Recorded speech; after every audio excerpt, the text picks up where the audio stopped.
Hello and welcome to FPL Mate, your best mate for fantasy Premier League content for the 2023-24 season. My name is Dan, and after this video, I may have a few less FPL mates because we are going to be brutally rating some of the first drafts from our colleagues, our YouTube colleagues, who are also making FPL videos. So, yeah, let's get stuck in. This is going to be an interesting one. If you do enjoy, drop a like, please, and do subscribe if you're new around here. I'm going to need all the new mates I can get after this one. So first of all, FPL Focal, this is his first draft. And remember guys, some of these FPL YouTubers, they may have changed their teams a little bit since they released their initial first draft video. So just bear in mind there may be changes, but I'm just going on what I have seen so far. FPL Focal, the guy with the beautiful graphics, with those short, concise videos that just keep you engaged. Absolutely love Oscar, but do I love his team? Well, yes and no. I think the first thing that sticks out to me immediately is that he's gone for a 4-4-2 formation, and what we've seen with a lot of FPL content creators and, you know, top FPL managers is we're seeing a lot of 3-5-2 formations, and that's because you get to have that flexibility to switch between all of the 8 million-ish midfielders, and I feel like Oscar's team may struggle with that just a little bit, but there are some positives here. He's got all 4 of what I consider the best 4 defenders in the game. I think that's really, really good there. He's got like some strong midfielders there. We've got Fernandes, Odegaard, Saka, and maybe you don't really need more than that. One thing I don't quite like is Jordan Pickford in goal, and I just don't see why so many people are going for Pickford in goal. I get that he's a 4.5 million goalkeeper, but he's not the best goalkeeper in FPL terms, you know. He kind of doesn't really get that many save points. His team is not as defensive as people like to say they are. You know, Sean Dyche took over Everton. People expected them to be more defensive, but that wasn't really true. Jordan Pickford actually one of the worst points per game records of any player in the Premier League. Even after Sean Dyche took over, Pickford was still 17th out of Premier League goalkeepers for points per start. It's not very good, and I don't really think we'll be expecting too many points for Pickford, but at the same time I understand a lot of people going for Pickford are using him as a placeholder, and therefore maybe that will switch over the next couple of weeks and Pickford might not stay in too many drafts. I don't get it. I don't get the Pickford shout. Watkins up front is kind of interesting. I am interested in that one, to be fair. We've got a difficult game against Newcastle and then Liverpool in a couple of weeks' time, but that Everton and Burnley game, that could be pretty good for Watkins, so I like that as a differential here. So big kudos to that. We've got 0.5 million in the bench for Focal as well, which is always super, super helpful. A real good weapon that you have. Just not keen on the goalkeeper and not keen on the flexibility in midfield. Aside from that, it's a banging team, but let's try and be a little bit more objective with this one. Let's see what the AI thinks of this team. Okay, so the AI has given this team a 91% team rating, which is, you know, to be fair, pretty good. In fairness, I can see that we have got a lot of good high-scoring midfielders in here, which I think is really the benefit of going for 4 at the back. It allows you to spend that extra money, have an expensive Fernandes, Saka, Odegaard, and Watkins. All of these players around the 8 million mark. So I do feel like that could be very, very useful. And there's always an opportunity to switch, you know, Watkins to a Jesus, Odegaard to, like, someone else. We could go for Marcus Rashford, for example, there. So actually, the more I look at this, maybe there is a little bit more flexibility than I thought. It's not like super flexible, but there's still a decent amount of flexibility to it.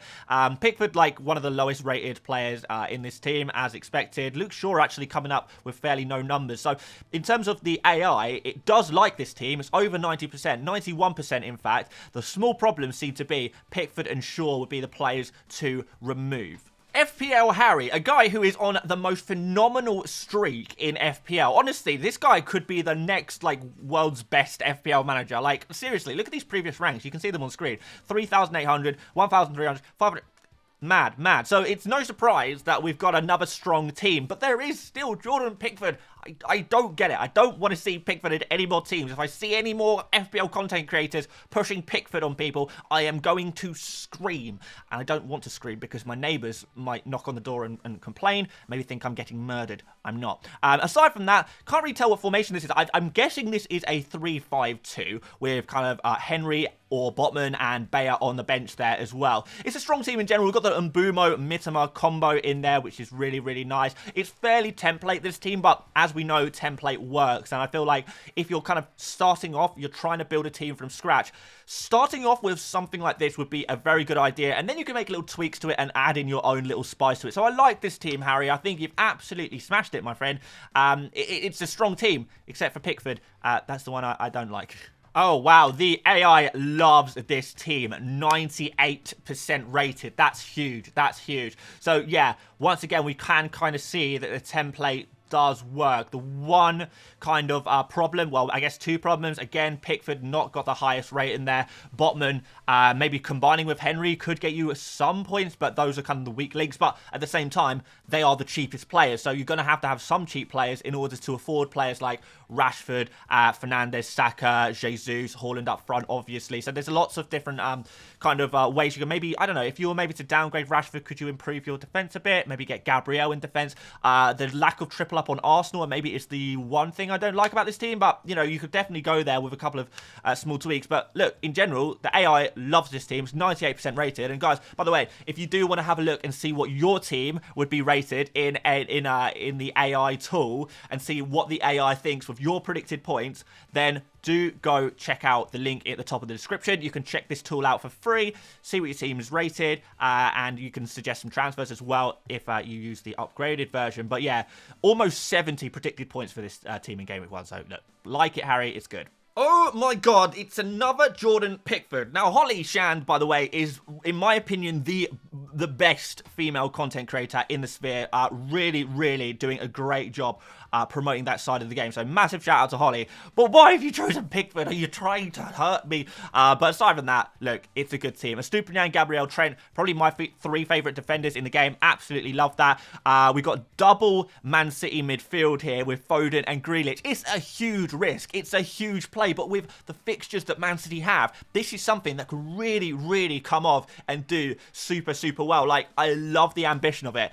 It could very well go terribly wrong, but at the same time, picking three Man City attackers when they've got super easy fixtures and they are by far the highest scoring team in terms of goals in the Premier League, it makes a lot of sense, right? There is no Saka in this team, which would terrify me personally. To go without Saka, Saka's what, like 50% ownership at the moment? If you go out without Saka, you're going to be doomed if he does well, but maybe Ødegaard can cover. And Cody Gakpo up front, not sure how I feel about that one, to be honest. It's a kind of an interesting shout. It's an interesting shout, I'll say that. I don't think it's a bad one, but yeah, I don't know. It's an interesting one. Let's see. I think Gakpo, in fairness, should play like the majority of games for Liverpool, but I'm always a little bit worried about Darwin Nunez coming in, taking some minutes. Jota can play through the middle as well. Always kind of a little bit worried about that one, to be fair. We've got Semenyo on the bench there as well, which I like as a 4.5 million forward. The Henry and Botman combo, though, on the bench, not so keen on that one. I think I would downgrade one of Henry or Botman to a 4 million defender and just bank the 0.5 million and keep that in reserve for next time. Let's see what the hub tool rates this team. 91% again for this one. So yeah, again, anything above 90% I think is a solid team. I think it's a good team. We can see, however, that we've got players like Grealish, Foden and Gakpo. Those three players I've got kind of orange kind of like points ratings. Like they're not predicted to score super high, but I guess that's because of the rotation risk that these players have. So that's going to impact that and maybe predict the points a little bit lower. But in general, look, this is a strong team. There's definitely some risks in here. This is a high risk, high reward team, but look, you've got to be in it to win it. So if you want to go down that route, this is the way to do it. So yeah, I'm a fan of it. FPL Tips, the OG YouTuber, FPL YouTuber, like actually mad how long he has been in the FPL YouTube game. This is his team. It's, to me, again, we've got Pickford. I mean, maybe I'm the problem. At what point do I say, you know, maybe I'm wrong? But I just don't get it. Maybe some of you guys can explain to me. Some people have been like kind of explained to me that look, Pickford is just there as a placeholder. People are going to replace him later. Completely understand that. Some people have said Pickford under Sean Dyche is going to be incredible. Well, he's already been with Sean Dyche for months and months and months, and his numbers have not improved at all. So yes, the fixtures are good, but we're really depending on Everton suddenly becoming a really good team defensively. And to be honest, let's be perfectly frank, they've been circling the drain of relegation for years, and a part of that is because they are conceding goals, and that hasn't improved even under Sean Dyche. The idea of that Dyche is a defensive manager, yes, he was with Burnley, but he hasn't really been since then. So, yeah, I don't know. Anyway, into the defence like this, Alexander-Arnold, Estupiñán. Zinchenko is kind of an interesting one. I do prefer Gabriel personally, but I definitely think there are merits to going for Zinchenko. We've got Saka, Rashford, Fernandes, Mitoma, and Mbumo, the usual suspects. Haaland, Jesus up front. Yeah, pretty template team here, but it's good. It's a good template team. You know, maybe the small things kind of diverting from template is maybe going for Zinchenko over Gabriel, and the fact that there is no money on the bench. But as I said in yesterday's video, I actually don't mind not spending any money on the bench. We've got multiple regularly starting 4 million defenders. Why not use them and, you know, use the money elsewhere? Like, there's no problem with doing that. So, yeah, I think this team is going to score well. Let's have a look. And yes, it does indeed score very, very well. A 99% team rating with 70.3 predicted points on the Fantasy Football Hub AI prediction tool. This is kind of nuts, actually. That's a really, really high predicted score. It's predicting Zinchenko really highly there as well, which is something I'm not sure if I expected. I'm not sure if Gabriel is predicted higher or lower. Let's have a quick search here. Yeah, Gabriel's same predicted points, actually, pretty much throughout. So, Zinchenko and Gabriel predicted points are similar, to be fair. I guess let's see if Arsenal sign any more fullbacks. You know, if they do, then maybe Gabriel would be the play. But Zinchenko right now, if Tierney stays at the club, maybe that's going to be a little bit of rotation there. Yeah, I'm a little bit worried about rotation of Zinchenko, but look, this is clearly a very, very strong team. It's pretty template, you know, in fact, it's very template. I would say Zinchenko is probably the only player who isn't template. You know, maybe Pickford isn't as well, not sure, but yeah, look, it's the template is clearly very strong. This is a very highly rated team. Davey FPL, the South African mastermind, finished, I believe, was it 22nd in the world a few years ago, which is absolutely nuts. Number one in South Africa as well. He is just like the South African king. So let's see what he's got in his team. He's got Kepa Arrizabalaga in goal, which is a curious choice. It's an interesting one, but he's gone for it. That's absolutely fine. Aside from that, we are reasonably template with the exception of Phil Foden. So we're pretty standard, you know, pretty standard team that a lot of people are going for. Standard formation. We've got Kepa and Foden as the two differentials there. I like this team. I like these differentials. Rashford, go for him instead of Bruno Fernandes, which is kind of interesting. But yeah, aside from that, there's not really too much to say about this team other than Kepa. It's an interesting one. Don't know how that's gonna go down. You might go well, might not. Risky. Foden, high risk, high reward. There's high reward potential there, and I enjoy that. I feel like I personally would be more comfortable with going for one Man City midfielder than two, like Holly Shand has. But I mean, still, it's like I say, like you got to be in it to win it. And the more you throw yourself at it, the more likely you're going to get some points out of it. So I like this team. I think this is going to rate pretty highly, to be fair. Let's have a look. Okay, so the 95% for this one, and I think the problems are the Kepa and Foden, so the two players I was literally just speaking about. So, yeah, I don't want to push this team too much towards template because 95% team rating is still really, really good. I feel like if you are around there, you should be really, really happy. And guys, make sure you are, you know, checking out and telling me your team ratings as well to see, like, I want to see what the kind of the average is, what kind of people are at roughly. Like I said, I think 90 plus is good. I think if you drop under 90, you're probably going to run into some problems. But 95 is, I think, a right balance of going for that template, typically high-scoring team, and throwing in your nice differentials there, your high-risk, high-reward players, and then you're probably going to get a team rating of about 95%. So I like the balance of this team, of the template, the tried and tested, the trustworthy players, with a little sprinkling of differential in there. So well done, Davey. I like it. I like it.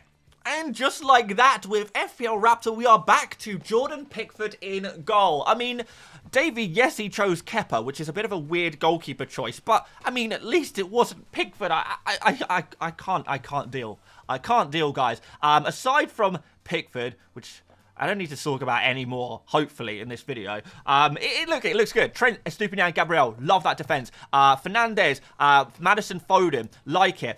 One concern in the midfield, because I do actually really like this team in general, one concern in midfield is that we have 0 in the bank, but also we have Maddison and Foden, both of which are 7.5 million midfielders, and both of which I feel like there isn't too much you can go, you know, where you can go from them. You know, if you go for Foden and it doesn't work out, Maddison's probably the player you want to replace him with. If Maddison doesn't work out, Foden is probably the player you want to replace him with, because those two players are at the 7.5 million price point, and we've got no money in the bank to upgrade one of them to, you know, a Rashford or a Heung-min Son or a Martinelli or something like that. So that, I would say, would be my one concern. Of course, you do have the option of downgrading one of Maddison and Foden to like an Mbumo or something like that later down the line if you want to. But I would just say personally, that would be the one thing that I don't like about this team, because in general it is very, very strong. It's got a lot of, it's hitting a lot of the right notes. It's just that tiny bit of flexibility. But look, I believe Ross has actually updated his draft as I'm making this video. So yeah, maybe there's been a few changes since then. But look, that's the one thing. That's literally the one criticism I have of this team. Well, I say one. There's Pickford as well. So the two criticisms I have. Let's see what the hub tool thinks it's gonna be. Is it a good one? All right, so yeah, to be fair, yeah, 95%. So again, pretty highly rated actually. That's pretty decent. Yeah, again, Foden is, you know, always a troublemaker in this predicted points tool, but I like it. Maddison actually, by the way, we have not seen too much of Maddison today, and yeah, he's actually got a pretty high predicted points, coming in as kind of just below Mittelma's predicted points. So yeah, I mean, in a straight shoot between Mittelma and Maddison, maybe Mittelma is the way to go, but Maddison's still got very good points predicted there as well. We obviously haven't got Mbumo here, so maybe that would kind of improve this team a little bit. Maybe like Foden to Mbumo, maybe, and just bank the 1 million. Could maybe like take this to like a 98% or something like that. But look, Foden is the differential that I really like. So yeah, it's a good team. It's a good team. Just maybe lacking that tiny bit of flexibility in midfield, and Jordan Pickford in goal, 4.5 million goalkeeper. Look, Flecken at 4.5 million. If David Raya leaves Brentford, he's the one to go for. I just don't like. So no more Pickford. No more, please. Please, please. Oh, okay, here we go. The GOAT of FPL YouTube, the daddy of FPL himself. Let's Talk FPL has got Jordan Pickford in his team, and maybe that's why he's so popular. Look, I don't want to say it, but obviously Andy has a huge amount of influence on the world of FPL, and that's amazing. But so I'm wondering if Andy picking Pickford has kind of trickled down and kind of influenced some other people, and maybe that's maybe, I don't know, a danger of watching FPL content creators. And I'm sure I am just as guilty of creating hype around players or that maybe are not the greatest pick. But look, again, maybe I'm wrong. A lot of the people featured in this video are phenomenal FPL managers, better FPL managers than me, certainly. So, do I just trust this information that Pickford is the guy? No, I'm not going to do that. Pickford is a terrible goalkeeper, so let's get that roast out the way first and foremost. Aside from that, this team is really good. We've got Gabriel, Stupian, and Alexander-Arnold, the three dream defenders, so absolutely love that. We've got Mbumo, Rashford, Mitoma, Saka, Haaland, and Jesus. Love this combination of midfielders and forwards. Yeah, decent. We're maybe missing like Bruno Fernandes, but hey, I don't think you necessarily need him if you're going for Rashford instead. That's absolutely fine. There are arguments for Rashford, there are arguments for Fernandes. I don't want to say one is better than the other, to be honest, but I like them both. But we have got one player that is a little bit rogue. Raheem Sterling, playing Liverpool in the opening fixture. A player who, I don't know, do we know if he's going to be starting for Chelsea or not? I guess he probably is. Yeah, I mean, he probably is, but I guess we don't know for sure. Look, Chelsea have some good fixtures coming up, so actually maybe that could really, really pay off. And Sterling in the past has been a phenomenal FPL asset. We didn't really see it last season, to be fair, but if we're expecting Chelsea to really improve under Pochettino and really come into themselves and be a bit of have a bit of a resurgent season, maybe Sterling is going to be a big part of that. But then again, maybe it's not going to be Sterling. Maybe it's going to be Nkunku who is going to be the main part of that. Maybe it's going to be another one of their forwards. Is Mudryk going to kind of live up to his price tag, for example? We don't really know, to be honest. So it's difficult to say just what the situation is going to be like at Chelsea. But I guess, again, the same thing with Foden. If you don't take the risk, if you don't buy a ticket, you don't win the raffle. And I feel like Sterling is a raffle ticket indeed. Whether it will pay out or not, I don't know. But I'm very, very curious to see how the likes of Raheem Sterling will rate in the My Team tool. So let's check that one out. Well, oh, okay, actually not too bad. It's not too bad, really. Yeah, we've got a 97% team rating on this bad boy, which is obviously very, very good. Yeah, Sterling, 4.6 predicted points against Liverpool. That's not too bad. 4.4 predicted points against West Ham. 5.1 predicted points against Luton. So Sterling has actually got reasonably high predicted points there. So that's kind of interesting. I wonder if, you know, if we switch Sterling to, like, we've got 0.5 in the bank, which I like. I like that Andy's gone for 0.5 in the bank. I think that's a really, really useful tool to have in your Arsenal. But I wonder if spending that and upgrading Sterling to, like, Maddison might improve this team rating just a little bit. Just, like, as an alternative, you know? Like, I know, like, Sterling is a decent differential. But no, it doesn't really change things too much, to be fair. Okay, we'll put Sterling back in then. Yeah, look, I like it-ish as a differential. I don't know if I would be prepared to go there. Personally, I feel like it is high risk, and I don't know if the reward is that high. I don't think it's the same as Phil Foden, who obviously is a little bit more expensive, but I feel like the potential rewards from someone like Phil Foden is a little bit higher than going for a Sterling. In fact, I probably prefer to switch this to a 3-4-3 formation and actually go for Nkunku at 7.5 million as my Chelsea attacker, I guess. But look, I'm not in charge of other people's teams. I am just here to roast them, and I feel like, if nothing else, I've successfully done that.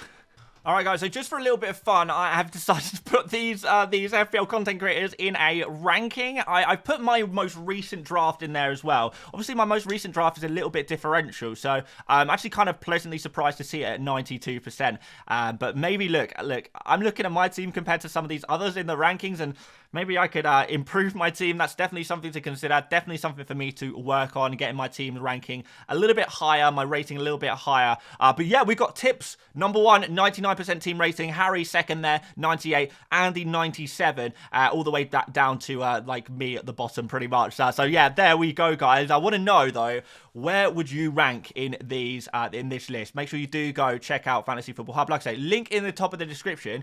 And yeah, basically just let me know what your percentage is. I want to get a good vibe of where you guys are at. If these is 90 plus actually really high? Are there a lot of you guys who are actually at 98, 99? Anyone at 100%? I'd like to know, to be fair. So yeah, there we go. Final rankings. There is the rating, the brutal ratings of some of my friends, some of my colleagues, some other FPL YouTubers, how they are doing with their drafts currently. And there we have it, guys. Like I said, this was just for a bit of fun. Definitely have huge respect for all of the other content creators I spoke about today. Some of them I consider friends, some of them colleagues. You know, some of them have been huge influences on what I've been doing here as well. So full respect to them as FPL managers. Look, I can make my comments, I can make my jokes, I can say things about these teams that doesn't make me right at all, particularly with Jordan Pickford, which I'm beginning to, I don't know, I feel like I feel like maybe I'm being brainwashed a little bit here. Maybe Jordan Pickford is a good pick. Everyone else seems to think it. Am I getting is someone trying to mug me over? Like, am I getting tricked? Is this some kind of conspiracy? I don't know. We'll see, I guess. But yeah, guys, if you did enjoy this one, please do drop a like on the video. I'd massively appreciate that. Do subscribe if you're new around here and you want more FPL content, and maybe soon we will also do a video rating some of your teams. I think that would be good fun. Let's see if we can get 1,500 likes. If we do, we'll rate some of your teams as well. But aside from that, guys, thank you so much for watching once again, and I will see you later, mates.